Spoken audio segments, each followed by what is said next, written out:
Mais l'autre il est complètement. Là, Ce serait tranquille. Ouais. Comment? oui, c'est quoi par terre? Là, c'est en train de charger. Oui, je t'ai bougé ton câble. C'est bon parce que Lucas. Lucas, on va le perdre. On va le perdre dans 2 minutes, quoi. Vous voyez ou pas les mots? Attends, j'allais dire. Est-ce que vous avez cliqué, monsieur? Oui, c'est bon. Oui. Voilà. C'est parti. Voilà. Ah, il y a un petit peu de réclame. Ah non, le billing.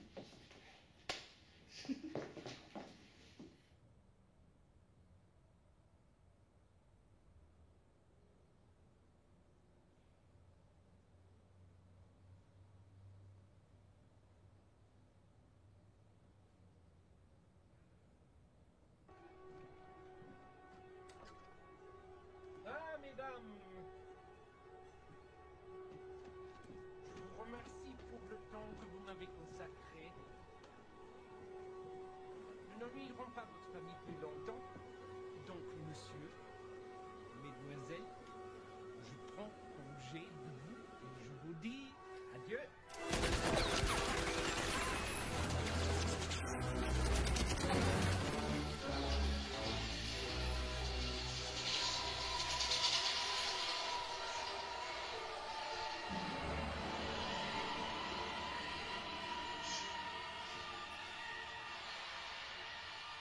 J'ai vécu certaines scènes qui sont plus ou moins bien racontées, mais non, je les ai vécues, je ne veux pas les revoir encore. Alors le mot caché, le verbe caché, me rappelle bien sûr le Vercors, la résistance. Il fallait se cacher, il fallait cacher son identité.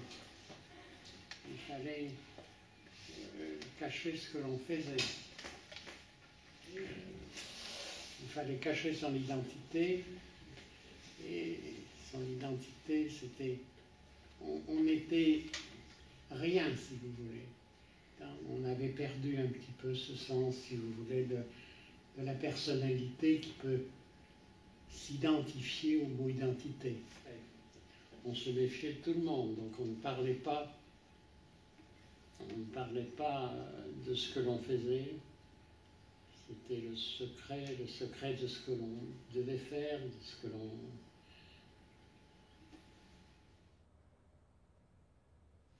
Combat. Alors combat, eh bien, c'est aussi bien dans la résistance que dans la première armée. Combat, c'était quelque chose qu'on avait tous les jours. Quelque chose qu'il fallait faire tous les jours, combattre. Combattre d'abord pour subsister, combattre pour... je vous l'ai dit ce matin, que la population n'était pas complètement acquise à la résistance, d'autant plus qu'elle risquait beaucoup.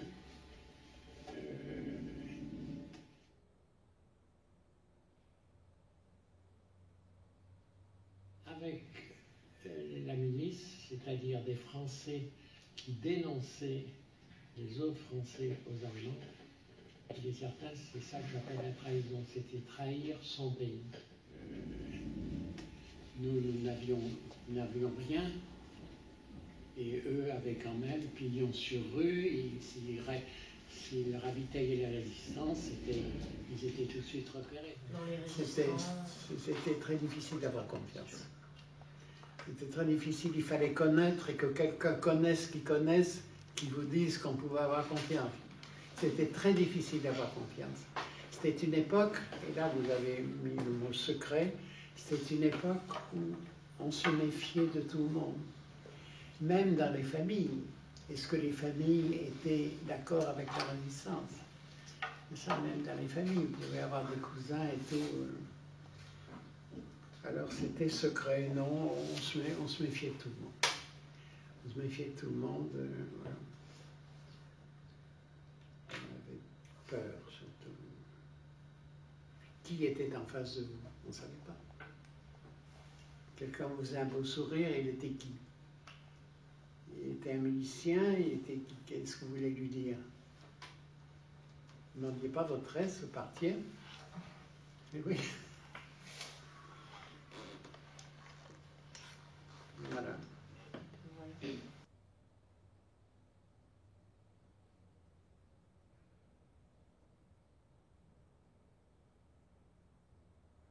Perte, c'était quand on a des amis et que les amis, on les a laissés en cours de route. Je pense à mon ami Jacques Lescourt, qui est mort dans mes bras, je vous l'ai dit, c'est mon père. Et voilà.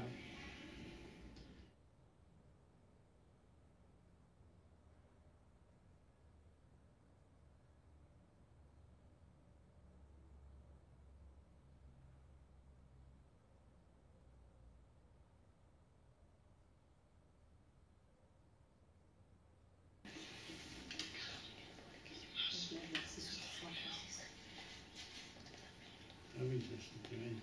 C'est le dictateur de Chine. Comme ça, pouvait du film, là, oui. Et en fait, ça va faire un discours.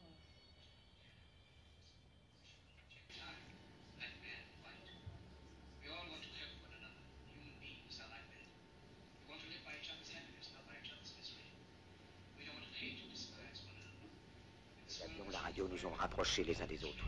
Ces inventions ne trouveront leur vrai sens que dans la bonté de l'être humain, que dans la fraternité, l'amitié et l'unité de tous les hommes. En ce moment même, ma voix atteint des millions de gens à travers le monde. Des millions d'hommes, de femmes et d'enfants désespérés, victimes d'un système qui torture les faibles et emprisonne les innocents. Je dis à tous ceux qui m'entendent, ne désespérez pas. Le malheur qui est sur nous n'est que le produit éphémère de l'avidité, de l'amertume de ceux qui ont peur des progrès qu'accomplit l'humanité.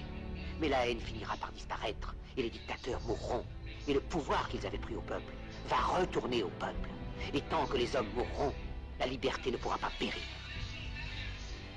Soldats, ne vous donnez pas à ces brutes, à une minorité qui vous méprise et qui fait de vous des esclaves, en régiment toute votre vie, et qui vous dit ce qu'il faut faire et ce qu'il faut penser, qui vous dirige, vous manœuvre, se sert de vous comme ça.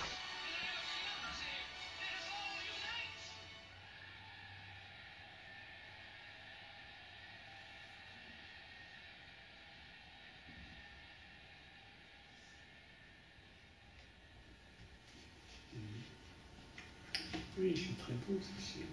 Et donc, est-ce que vous avez connu ce genre de discours, notamment du général de Gaulle?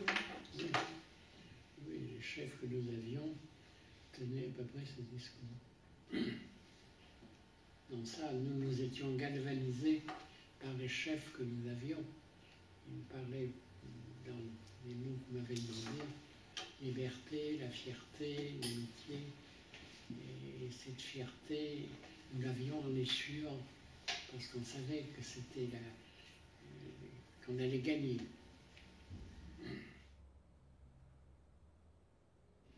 Alors on se battait pour la liberté.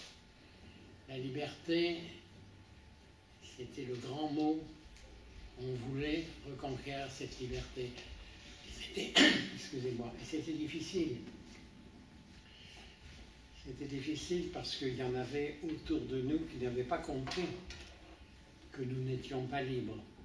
Et je pense par exemple, je vous en ai parlé ce matin, la milice, et nous étions pour la milice, nous étions des terroristes. Alors le mot liberté avait énormément de poids pour nous, on se battait pour la liberté.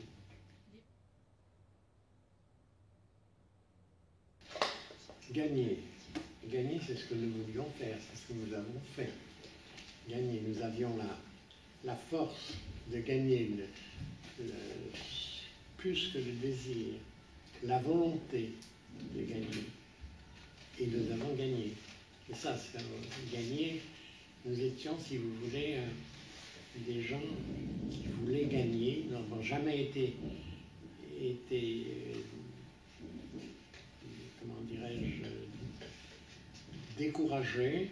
Nous avions cette vue, on m'avait parlé de la liberté tout à l'heure, la liberté, l'amitié, gagner.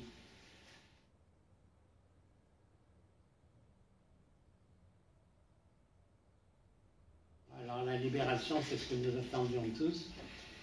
La libération d'abord des villes, des villes comme Lyon.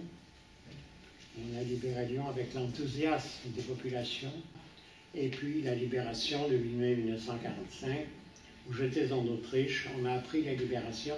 On sentait déjà venir cette libération parce que les troupes allemandes étaient sur le bord des routes, les fusils. Vous savez, j'ai vu en 1940 comment dirais-je, la débâcle de l'armée française. Et en 1945, j'ai vu la débâcle de l'armée allemande. Eh bien, quelles que soient les armées, lorsqu'on est battu, c'est pas joli. Parce que gagner, le choix, l'amitié, la fierté, tout ça, ça va ensemble. Choisir, on n'a pas choisi, si vous voulez, c'était normal.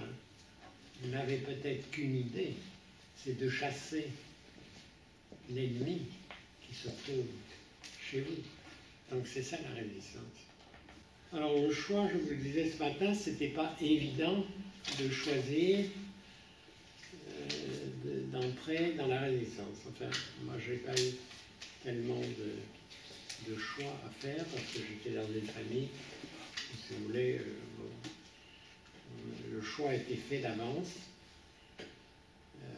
Pourquoi? Parce que, je vous l'ai dit, lorsque mon père est rentré de captivité, s'il avait trouvé son épouse et ses enfants contre la résistance, c'était en somme, je trouve d'ailleurs que vos mots sont très bien choisis, parce que gagner, le choix, l'amitié, la fierté, tout ça, ça va ensemble. Choisir, on n'a pas choisi, si vous voulez, c'était normal.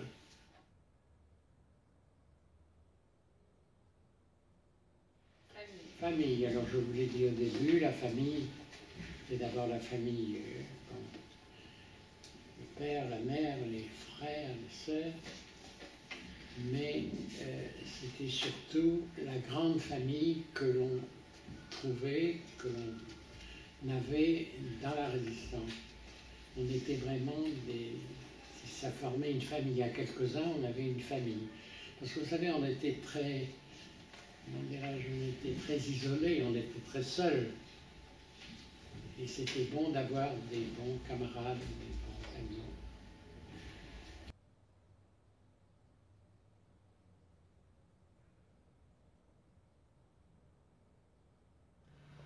Et voilà. L'amitié, c'était très important. L'amitié, c'est très important. Pourquoi? Parce qu'on était quand même nombreux, mais finalement, on était seuls. On était seuls.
Oui, c'est bien vu, c'est sûr. C'est plutôt comique par rapport oui, bien sûr, oui. à l'époque.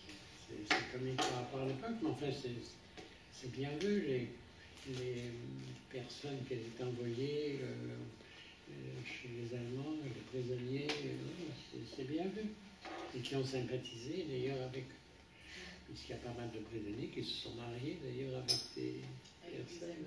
Oui, à ce moment-là, oui. C'est pour ça que ces guerres sont vraiment des guerres civiles en somme, entre genres européens. Et ça se faisait beaucoup, les mariages français-allemands? Oui, on a eu, oui.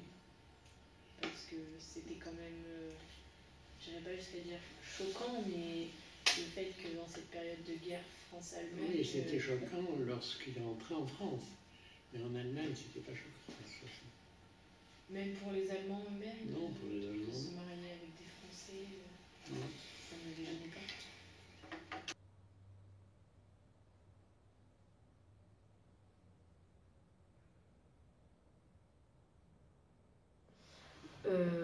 Dans quelles circonstances vous aviez vu ce film, si vous l'aviez vu? Et quand? Je l'ai vu plusieurs fois. Je l'ai vu plusieurs fois pour la qualité du film, pour la qualité des acteurs. Et je pense que bon, c'est assez bien vu de voir déjà le rapprochement qui pouvait se faire entre les Allemands et ceux qui avaient travaillé en Allemagne. Je pense que c'est ça. C'était un début de l'Union européenne. Un peu. Mais vous me disiez que, au point de vue, enfin, un Français qui épousait une Allemande. Oui. Bon, si ce Français épousait une Allemande en Allemagne, je ne pense pas que ça pose difficulté.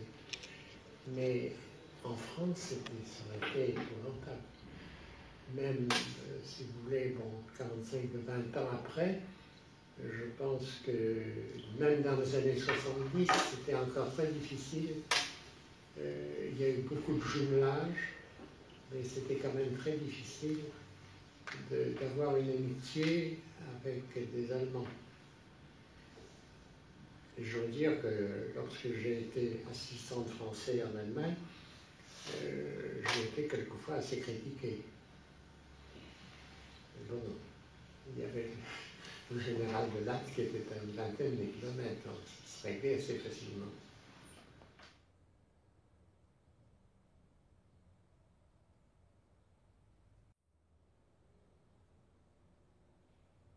Épreuve. Ah, l'épreuve, c'était très important.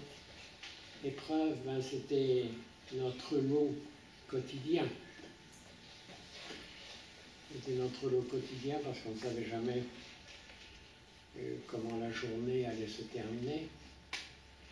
C'était une épreuve, oui, une épreuve. C'était difficile, nous avons vécu des moments difficiles. Je vous disais ce matin, il y a une question qui m'a été posée, des souvenirs qu'on essaye d'oublier. C'est ça que je pense des épreuves et qui vous marquent.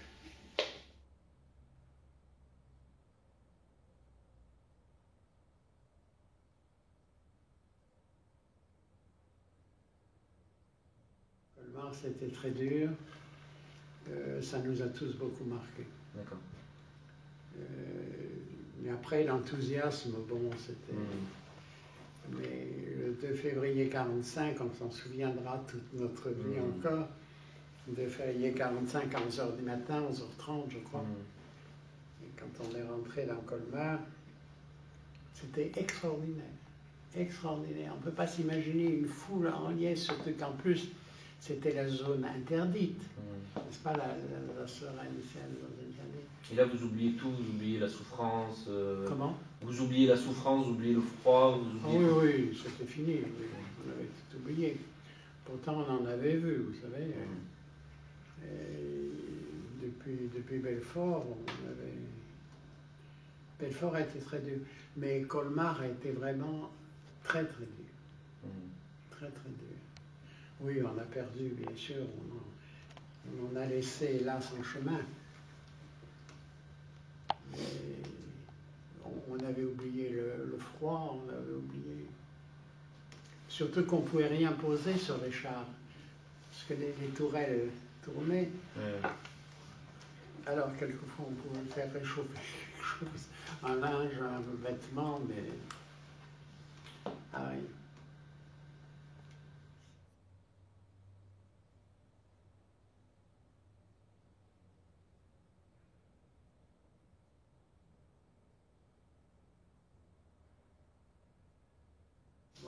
J'ai eu de la chance, je suis vivant. Enfin, il y en a beaucoup qui sont restés, qu'on a laissé en chemin, non, mais je parle surtout en leur nom.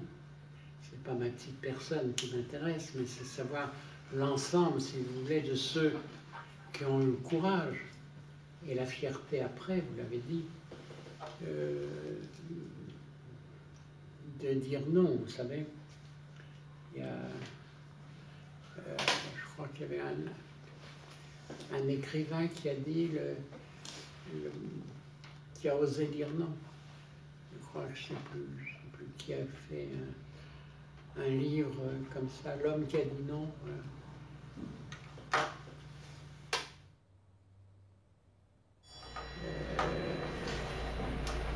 Je suis ce qu'on appelle des gens en voie de disparition. Non. Ben oui. De toute façon, il ne faut pas se faire d'illusions.